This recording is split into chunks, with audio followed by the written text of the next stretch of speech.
Vous voyez? Ce testament que le Seigneur Jésus nous a laissé, nous devons pratiquer cela. Nous devons lire, méditer sa parole et la pratiquer. Pratiquer. Donc il dit que, la même grâce là, il dit que, et à vivre dans ce siècle présent selon la sagesse, la justice et la piété. Donc, bien aimé, la grâce de Dieu là, alléluia, qui est source de vie pour tous les hommes, qui a été manifestée là, elle doit t'emmener à vivre selon la sagesse de Dieu. Pas la sagesse humaine. Pas la sagesse des hommes. Pas la sagesse du diable, mais selon la sagesse de Dieu. Elle doit nous enseigner comment vivre dans ce monde-là pour ne pas être conforme à ce siècle présent. Pour ne pas accomplir la volonté du diable. C'est ce que la grâce de Dieu t'enseigne, toi et moi. Et à vivre dans la justice de Dieu. À vivre dans la piété de Dieu, dans la pureté, dans l'amour. Vous voyez, c'est c'est la vie que nous menons sur le chemin qui est étroit et resserré. Et il dit que peu sont ces personnes qui trouvent ce chemin. Car ce chemin-là conduit à la vie éternelle. Bien aimé, toi et moi, on a entendu dans le livre de, je crois dans le livre de Matthieu, au temps de Noé. Entre Matthieu, ou bien je ne sais plus, mais parlons même au temps de Noé. On n'aura pas le temps pour lire. Le Seigneur a dit quoi? Que ce qui s'est passé au temps de Noé là, nous allons vivre ce temps-là en notre génération. C'est vrai qu'il n'y aura pas peut-être 8 personnes, mais la population qui sera enlevée sera minoritaire. C'est-à-dire que ça va choquer. Parce qu'aujourd'hui, nous avons fait le choix, nous sommes en train de vivre, alléluia, 2 Timothée 4, à partir du verset 3, qu'il va arriver un temps où les gens ne supporteront plus la saine doctrine, mais ils auront le désir de vivre, alléluia, selon leur propre désir. Ils auront la démangeaison d'entendre les doctrines qui leur font du bien, les doctrines qui réjouissent leur âme, qui réjouissent leur chair, qui réjouissent leur désir charnel,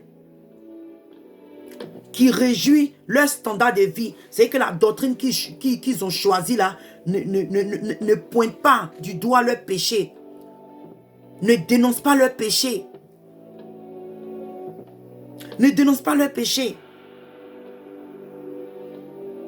Bien-aimés, c'est ce que nous sommes en train de vivre.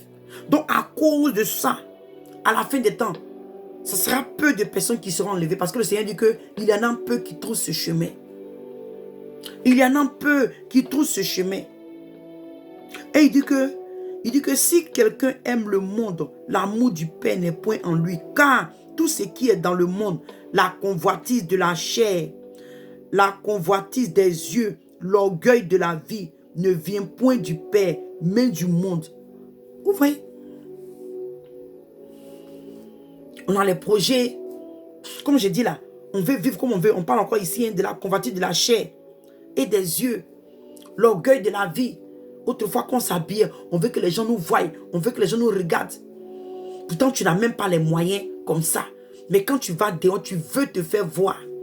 Tu vis même au-delà de tes moyens. Vous voyez? L'orgueil de la vie. Et à cause de la convoitise de la chair qui nous fatiguait là même, nous on dépense dans des choses aujourd'hui là. Ces chaussures, ces habits là, toutes ces choses on les a jetées. Parce que tu ne peux pas les porter.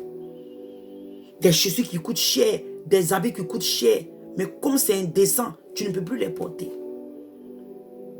Vous voyez? Tu ne peux pas les porter. Il dit que, et l'orgueil, et la vie, il dit que l'orgueil de la vie ne vient point de Dieu. Bien aimé, les choses où les gens veulent qu'on les voie, le m'as-tu vu? Hein? Tu es un serviteur, une servante de Dieu, puis tu t'habilles cher, tout brille sur toi. Et tout l'or là, tu brilles comme ça, ton maquillage, tu veux te faire voir l'orgueil. Le Seigneur dit, ce sentiment-là ne vient pas de lui. Ce sentiment ne vient pas de lui, Dieu. Cela n'est pas inspiré par le Saint-Esprit.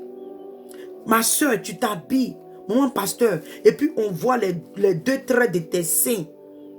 Vous voyez les femmes qui portent les habits, puis moi je me dis, une femme, aujourd'hui je bénis Dieu. Je bénis Dieu, le Seigneur, que tous mes habits, la plupart, c'est dans mon cou. Quand ça arrive là, je mets toujours un tricot en bas. en bas.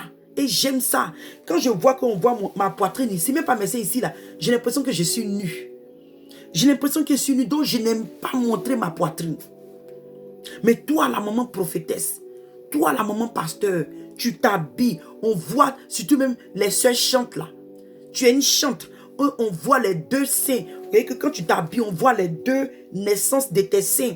On voit le trou de tes seins. Ah! Et le Saint-Esprit qui est en toi, qui doit t'enseigner comment vivre. Alléluia, dans la piété, qui doit t'enseigner comment renoncer à l'impiété, aux choses mondaines, les choses qui ne glorifient pas le Seigneur là. Toi, le Saint-Esprit ne te dit pas que, hein, ma fille, tes seins qui sont dehors là, ce n'est pas bien. L'Esprit de Dieu ne te dit pas ça. Examinons-nous. Sur quel chemin nous nous trouvons? Quel est le chemin que tu as emprunté? Quel est le chemin que j'ai emprunté? Nous sommes sur quelle voie? Tu es sur quelle voie? Je suis sur quelle voie? Quel est le chemin que nous avons emprunté? Est-ce que toi et moi, nous avons emprunté le chemin où on doit renoncer à notre personne, ou bien on a choisi le chemin où on vit selon comme on veut? On pratique la parole de Dieu comme on l'entend. On pratique la parole de Dieu selon nos humeurs, comme on veut. On vit, on pratique la parole de Dieu en satisfaisant la chair. Mais on attribue ça à Dieu. Bien-aimés, revoyons-nous. Nous sommes presque à la fin de notre message. On va dans le livre de 2 Corinthiens. 2 Corinthiens 7. À partir du verset 9. Il dit que je me réjouis à cette heure. Non de ce que vous avez été attristés, mais, pardon, il dit que je me réjouis à cette heure. Non parce que, il dit non, pas de ce que, oh attendez, excusez-moi. Il dit, je me réjouis à cette heure. Non, pas de ce que vous avez été attristés, mais de ce que votre tristesse vous a apporté à la repentance. Bien-aimé, l'apôtre Paul est en train de dire ici aux Corinthiens que il se réjouit à cette heure-là, que la tristesse là, qu'ils sont en train d'éprouver là, il dit que il dit qu'il se réjouit pas parce que, voilà, il dit qu'il se réjouit pas parce qu'ils sont attristés, pas parce qu'ils sont blessés, mais au contraire, cette tristesse là les conduit à la repentance. Et pourquoi? Pourquoi l'apôtre Paul a dit ça? À cause de la parole qu'il a prêchée. On va voir ça en bas. Il dit que quand vous avez été attristés selon Dieu, afin de ne recevoir de notre part aucun dommage, c'est Dieu qui les a attristés, pas les hommes. Et comment Dieu les a attristés? Est-ce que Dieu est descendu du ciel pour les parler? Non, on va voir dans le verset 10. Il dit que, en effet, la tristesse selon Dieu produit une repentance à salut dont on ne se répond jamais. Vous voyez? Donc, c'était des lettres, des messages que l'apôtre Paul avait envoyés aux enfants de Corinthe. En fait, les chrétiens de Corinthe, je vais dire. Et c'était la parole de Dieu. La parole de Dieu, bien-aimé. Donc, c'est pourquoi, en notre temps, la parole que nous entendons doit nous détourner du chemin qui est large et spacieux. La parole qui est inspirée par le Saint-Esprit là, doit nous emmener, alléluia, à renoncer à l'impiété, à renoncer au péché, à renoncer à la débauche, à renoncer au mensonge, à renoncer à la masturbation, à renoncer à l'impudicité, à renoncer à la haine, à renoncer à la vie de péché même. Vous voyez? Il dit en effet, la tristesse selon Dieu produit une repentance à salut dont on ne se repent jamais. Tandis que la tristesse du monde produit la mort. Ça, c'est un message, j'ai déjà parlé de ça. Vous voyez? Mais ça revient encore là, c'est pourquoi j'ai pris encore ce même passage. Donc, bien-aimé, toi et moi, ce que nous devons vivre en ce moment-là, bien-aimé, c'est la parole de Dieu là qui doit nous emmener à renoncer au péché. Et le message qui t'emmène à renoncer au péché, c'est le message qui pointe du doigt le péché, ta vie de débauche, ta vie qui ne glorifie pas Dieu là. Et c'est ce message-là, ce genre de message aujourd'hui que nous ne recevons pas dans les églises. Les messages qui s'appuient sur la sanctification, la sainteté, la pureté. Alléluia. La parole de Dieu, se détourner du péché. Ces messages-là, nous ne les voyons pas aujourd'hui dans les églises. Parce que quand tu reçois ces messages-là, ça crée en toi la haine du péché, le dégoût du péché. Tu as les remords. Ah, pourquoi j'ai fait ça? Pourquoi j'ai abusé de Dieu? Tu regrettes. Tu as cette douleur, tu as ce mal-là. Pourquoi j'ai fait mal à Dieu? Le Seigneur est venu payer le prix pour moi. C'est que ça commence à te faire voir combien de fois le Seigneur t'a aimé et toi, à ton retour, tu lui as payé mal. Bien-aimé, c'est ce que, alléluia, la repentance, la tristesse selon Dieu. Quand Dieu met en toi la tristesse, là, ce n'est pas pour te retourner pour mieux sauter dans le péché, mais c'est en abandonner le péché. Parce qu'il dit que la tristesse selon le monde produit la mort. Et j'ai déjà dit ça ici. La tristesse selon le monde là, tu regrettes pourquoi est-ce qu'on t'a attrapé, tu as commis une gaffe. Tu regrettes, tu as mal. Parce que tu as été dévoilé, tu as été exposé. Tu n'as pas le remords du fait que tu as fait du mal. Mais ce qui te fait mal, le fait que tu as été exposé. Et tu restes dans cette situation, tu vas mourir. C'est l'enfer. Vous voyez? Donc, bien aimé, on va lire un passage et puis on a fini. Dans le livre de 1 Thessaloniciens.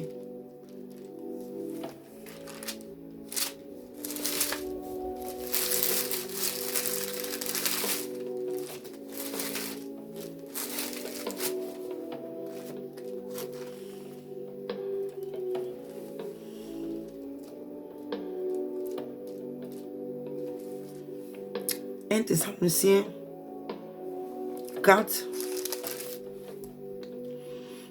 verset 3.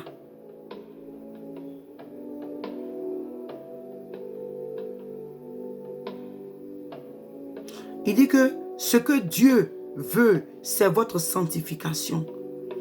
C'est ce que vous absteniez de l'impudicité. Je reprends. Ce que Dieu veut, c'est votre sanctification. C'est que vous absteniez de l'impudicité. Alléluia. Verset 4 dit que c'est que chacun de vous sache posséder son corps dans la sainteté et dans l'honnêteté, sans vous livrer à une convoitise passionnée, comme font les païens qui ne connaissent pas Dieu. Aïe, aïe, aïe. Bien-aimé, il dit que toi et moi, il dit que c'est que chacun de vous sache posséder son corps dans la sainteté et dans l'honnêteté. Bien-aimé, la sainteté, te retirer du mal, tout ce qui est impur, tout ce qui va déshonorer ton corps qui est le temple de Dieu, tu dois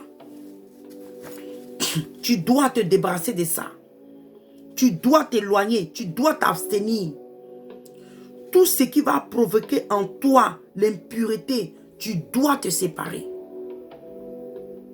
Tu dois te séparer. Et il dit que dans la sainteté et l'honnêteté, tu dois être honnête. Parler selon la vérité. Même si ça doit toucher des âmes, des vies. Parle selon la vérité. Parce que si le Seigneur Jésus, quand il est venu, s'il devait parler selon les sentiments, il n'allait pas aller à la croix. Le Seigneur a parlé selon la vérité. Il a vécu selon la vérité. Bien-aimé, il dit que c'est que personne... Non, il dit verset 5, il dit que sans vous livrer à une convoitise passionnée, comme font les païens qui ne connaissent pas Dieu. Parce que, bien-aimé, il ne faudrait pas que toi et moi, on vive de telle sorte qu'on ne connaît pas Dieu. On ne connaît pas les interdits de Dieu. On ne connaît pas ce que Dieu nous avait demandé autrefois. Le païen là, lui il vit comme ça. Le païen se masturbe, il vit la pornographie, il regarde la pornographie, il regarde les films pornographiques, il se masturbe, il ment, il vole, il triche, il fait la fraude, il vit dans la duplicité, dans l'adultère. Il commet des crimes parce que il n'a jamais entendu. C'est qu'il ne connaît pas la voix de Dieu, il ne connaît pas Dieu, donc il vit comme il veut, il adore les dieux étrangers. Il est dans les loges mystiques, il fait tout ce qu'il veut. Parce qu'il ne connaît pas Dieu. Pour tuer quelqu'un, ce n'est pas un problème. Parce qu'il est étranger à la vie de Dieu. Il est étranger à la parole de Dieu. Mais toi qui es chrétien, quand tu vis cette vie, qu'est-ce que ça veut dire? Parce qu'on compare cette vie-là aux vies des païens. Mais aujourd'hui, il y a des chrétiens, même des hommes de Dieu, des pasteurs qui sacrifient des enfants, des femmes sur les autels bien-aimés. Des gens qui sont égorgés dans la maison de Dieu. Bien-aimés, c'est la vie des païens, ça. C'est la vie des païens. Donc, il dit que sans vous livrer à une convoitise passionnée, comme font les païens qui ne connaissent pas Dieu. Toi et moi, là, on doit vivre dans la sainteté et dans l'honnêteté sans nous livrer à la vie mondaine, aux passions mondaines, sans nous livrer aux désirs de la chair, aux convoitises de la chair. Bien-aimé, examine-toi. Examinons-nous. Examinons-nous, bien-aimés. Le Seigneur est sur le point de venir prendre son église. Bien-aimés, préparons-nous. Ce Dieu-là, il est encore prêt pour toi et moi, bien-aimés. Il tend sa main vers nous. Bien-aimés, c'est toi et moi, on n'a pas le temps de Dieu, mais Dieu a le temps pour nous. Il dit, cherchez Dieu. Cherchez l'Éternel pendant qu'il se trouve. Bien-aimé, le Seigneur se trouve encore. Ça, c'est l'Esprit de Dieu qui m'inspire. Ce n'était pas dans mes passages, dans mes versets, je vais dire. Il dit, Ésaïe 55, il dit, cherchez l'Éternel pendant qu'il se trouve. Invoquez-le tandis qu'il est prêt. Bien-aimé, toi et moi, on doit chercher Dieu en ce moment. Avant qu'il ne soit tard. Bien-aimé, il y a eu des gens qui ont cherché Dieu quand il était tard. Quand ces personnes sont mortes, ou ils sont maintenant dans l'au-delà, ils plaident avec Dieu. Dieu leur dit, arrière de moi, il est trop tard. Bien-aimé, toi et moi, nous sommes encore vivants. Nous sommes encore vivantes. Nous pouvons encore invoquer l'Éternel des armées. Nous pouvons encore invoquer Jésus-Christ de Nazareth. Nous pouvons encore invoquer le Seigneur des Seigneurs. Nous pouvons encore invoquer le Roi des Rois. Nous pouvons encore invoquer Jésus-Christ de Nazareth qui est mort à la croix. Alléluia. Et la Bible dit qu'il est resté le 3e jour. Il a vaincu l'enfer pour toi et moi, bien-aimé. Il a vaincu la mort. La Bible dit qu'il a vaincu ce monde pour que toi et moi, là, on vive dans la vérité. Il a vaincu le monde des ténèbres. Il a livré les œuvres en spectacle. Il les a dépouillés, bien-aimés. Il a dépouillé le monde des ténèbres. Il leur a arraché les puissances. C'est pourquoi toi et moi, bien-aimés, nous sommes plus que vainqueurs quand nous sommes avec le Seigneur. Bien-aimés, le Seigneur, cherchons-le pendant qu'il est présent. C'est le temps, c'est le moment plus que jamais de réellement chercher à avoir une relation personnelle avec le Seigneur. Parce que nous tirons à la fin des temps. Nous sommes sur le point d'expérimenter l'enlèvement, bien-aimé. C'est le temps, plus que jamais, bien-aimé, de nous rapprocher de Dieu, car demain sera très tard. Car demain peut être tard. Bien-aimé, la parole de Dieu te dit que toi et moi, à quoi ça va servir à un homme de gagner le monde et perdre son âme? À quoi ça va te servir de vivre sur le chemin qui est large et spacieux et à la fin des temps, tu finis à l'enfer? À quoi ça va servir à un homme de recevoir la gloire, les éloges de ce monde, bien-aimé? Et puis à la fin des temps, tu finis à l'enfer. Bien-aimé, tu vas faire du bien aux gens, tu vas donner aux pauvres, tu vas donner aux veuves, tu vas même payer le loyer des gens, tu vas nourrir un quartier, un village. Mais si tu n'as pas accepté le Seigneur Jésus comme Seigneur et Sauveur personnel, si tu n'es pas baptisé au nom de Jésus, si tu n'as pas vécu cette vie de repentance, tu n'as pas abandonné le monde et donné ta vie au Seigneur, bien-aimé, tout ce que tu as fait va périr et tu vas finir à l'enfer. Le Seigneur dit qu'il est le chemin, la vie et la vérité. Donc, outre lui, il n'y a pas une autre vie. Donc, si tu veux vivre ta vie comme tu veux, mais tu fais du bien aux pauvres, aux gens, tu donnes, oh bien-aimé, ta bonté ne pourra pas t'emmener nulle part. C'est la sanctification qui peut t'emmener toi et moi. Et la sanctification, c'est se séparer du monde, se séparer du péché, se séparer de tout ce qui ne glorifie pas Dieu. Alléluia. Parce que être gentil ne veut pas t'emmener quelque part. C'est être saint, vivre pieusement dans les voies de Dieu qui pourront t'amener au ciel. Bien-aimé, que le méchant abandonne sa voie et l'homme d'iniquité ses pensées, qu'il retourne à l'Éternel, qui aura pitié de lui, à notre Dieu qui ne se lasse pas de pardonner. Bien-aimé, il est temps maintenant, toi et moi, de nous lever et aller dans la présence de Dieu. Alléluia.